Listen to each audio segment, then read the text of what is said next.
श्री शिवाय नमस्तुभ्यम। हर हर महादेव।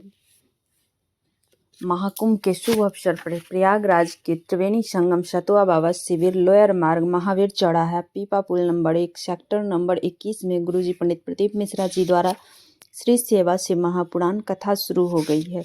ये 7 दिवसीय शिव महापुराण कथा चलने वाली है, जो कि 10 फरवरी से 16 फरवरी तक आस्था चैनल यूट्यूब के माध्यम से दोपहर के 1 बजे से 4 बजे तक देखी जा सकती है।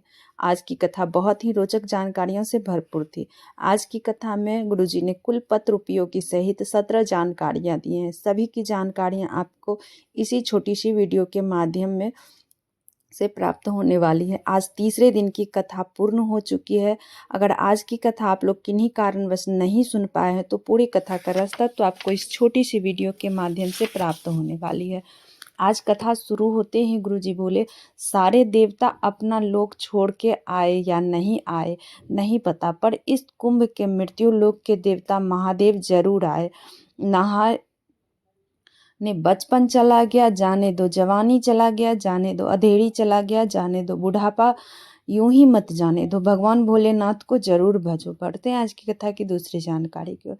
आप लोग कुंभ नहाने पहुंचे हो, साधारण बात नहीं है। 5 से 10 किलोमीटर चल के कथा सुनने आए हो, मामूली बात नहीं है। महादेव स्वयं आपका हाथ पकड़ के लाए हैं। बढ़ते हैं आज की कथा की तीसरी जानकारी की ओर। आप लोग जो गंगा स्नान के लिए गए हो तो गुरुजी बोले, आप लोग 1 महीने का कल्पवास का फल नहीं, पूरे 1 साल का फल प्राप्त कर रहे हो कथा पंडाल में सुन के। बढ़ते हैं आज की कथा की चौथी जानकारी की। गुरुजी सभी से बोले, 3 चीजें हैं। पहला दाम मतलब पैसा, दूसरा है नाम मतलब शोहरत, तीसरा है राम मतलब पुण्य तीर्थ। इसलिए दाम और नाम पकड़ने से राम छूट जाता है, और जब राम को पकड़ते हो तो दाम भी आएगा और नाम भी आएगा। इसलिए दाम और नाम मत पकड़ो, राम को पकड़ो, तभी सब कुछ मिलेगा। बढ़ते हैं 5वीं जानकारी की ओर। आप अगर शिव मंदिर में झाड़ू लगा रहे हो, पोछा लगा रहे हो, साफ सफाई कर रहे हो तो भगवान भोलेनाथ का धन्यवाद दो कि आपने मुझे अपने सेवा के लायक समझा है। महादेव का धन्यवाद दो। बढ़ते हैं आज की 6वीं जानकारी की ओर। पूजा वर्मा जी पत्र लेकर आई। मेरे पिताजी का अचानक तबीयत खराब हुआ 2025 में। दिखाई तो पता चला ब्रेन हेमरेज हो गया है। अब करे तो क्या करे। डॉक्टर ऑपरेशन बोल दिया और 5 दिन का मौका दिया पैसे की व्यवस्था करने के लिए। पैसे की व्यवस्था करने लगे, सब बहुत परेशान हो गए थे। आप कहते हो सारी समस्या का हल 1 लोटा जल। 5 दिन था मेरे पास, 1 लोटा जल चढ़ाना चालू किया। बेलपत्री तकिए के नीचे रख देती, आचमन कराती, जल पिलाती। फिर रिपोर्ट आया तो देखा, डॉक्टर भी बोला अब ऑपरेशन की ज़रूरत नहीं है। उसी का आभार व्यक्त करने हम कथा पंडाल में आए। बढ़ते हैं आज की कथा की 7वीं जानकारी की। गुरुजी बोले, बार बार सतुआ बाबा को फोन आ रहा था कि आज पूर्णिमा के दिन गंगा स्नान का इतना भीड़ है, आप कथा करवा रहे हो और भीड़ होगा, आप क्या कर रहे हो, भीड़ बेकाबू होगा। इस पर सतुआ बाबा बोले कि ये कथा सुनने वाले हमारे शिव भक्त हैं, किसी को कष्ट नहीं देंगे। सारे भक्त पंडाल में ही पड़े मिलेंगे, कहीं किसी को कष्ट नहीं देंगे, रोड पे नहीं दिखेंगे। बढ़ते हैं आज की कथा की 8वीं जानकारी की ओर। बीना देवी जी पत्र लेकर आई। 1 लोटे जल का क्या वर्णन करूं। मेरा बेटा 2019 से नौकरी की तैयारी कर रहा था, नौकरी नहीं हो रही थी। वो चिड़चिड़ा और उदास रहने लगा। किसी के कहने पर आपकी कथा टीवी पर सुनती बहन ने भाई के लिए पशुपति व्रत की। 1 लोटा जल चढ़ाता, पंडाल में कथा सुनी, रुद्राक्ष महोत्सव में गई। 2024 में बेटे की नौकरी हो गई। उसी का आभार व्यक्त करने हम कथा पंडाल में आए। पढ़ते हैं आज की कथा की 9वीं जानकारी की ओर। कुसुम जी पत्र लेकर आए। 2022 में आपकी कथा सुन रहे, सावन में रुद्राक्ष अभिषेक किए, पार्थिव शिवलिंग का निर्माण करते और बेटे की नौकरी लग गई रही नहीं थी। फिर 5 बार पशुपति व्रत किए, बेटे ने भी पशुपति व्रत किया, उसकी नौकरी मथुरा में लग गई है। उसी का आभार व्यक्त करने में कथा पंडाल में है। बढ़ते हैं आज की कथा की 10वीं जानकारी की।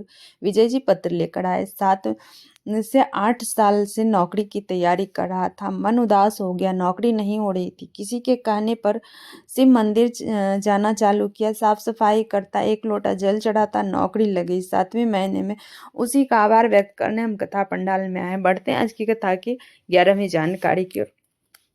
नीलम जी पत्र लेकर के आई। मैं बाबा का क्या गुणगान करूं, मेरी बेटी की नौकरी नहीं लग रही थी। मैं और मेरी बेटी पशुपति व्रत की नौकरी नहीं हुई। मैं बोली मेहनत को 4 गुना बढ़ाओ। फिर पशुपति व्रत की बाबा की कृपा से सीआरपी में नौकरी हो गई। उसी का आभार व्यक्त करने हम कथा पंडाल में बढ़ते हैं आज की कथा की अगली जानकारी की ओर। चंद्रकला जी पत्र लेकर आए। 70 साल की हैं। पंडाल 40 पंडाल में कथा सुन चुकी थी। माताजी स्टेशन आने के बाद माताजी रोने लगी। स्टेशन बंद था। माताजी रोने लगी कि अब कैसे जाऊं कथा पंडाल तक। उनकी बहन के पास उनका बैग कपड़ा सब था और वो बिछड़ गई थी उनसे। तब उत्तर प्रदेश के पुलिसकर्मी माताजी को एक जोड़ी कपड़े पहनाकर कथा पंडाल तक पहुंचाया। गुरुजी उस पुलिसकर्मी को धन्यवाद दिए। बढ़ते हैं आज कथा की अगली जानकारी की ओर। प्रियंका जी पत्र लेकर आई। मेरी बेटी जेईई का परीक्षा 3 बार दी, नहीं हुआ, हिम्मत हार गई। आपकी कथा सुनती आपने कथा में बताया था कि कथा पंडाल में मुख को जूठन कराने का फल, तो मैं वही कराना, मेरे पास कुछ नहीं था। कथा पंडाल में कथा सुनी, पानी का पाउच, बिस्किट। बाबा की कृपा से मेरी कोई औकात नहीं थी। बाबा की कृपा से 18 चक्का का कई ट्रक चल रहा है। मेरी बेटी का भी जेईई में नौकरी हो गया। उसी का आभार व्यक्त करने हम कथा पंडाल में आए हैं। श्री शिवाय नमस्तुभ्यम, हर हर महादेव। दोस्तों मेरे चैनल पर नए हो तो सब्सक्राइब कर लो, बेल बटन प्रेस करना ना भूलना, ताकि मेरे ऐसे वीडियो की नोटिफिकेशन सबसे पहले आप तक पहुंच सके। श्री शिवाय नमस्तुभ्यम, हर हर महादेव।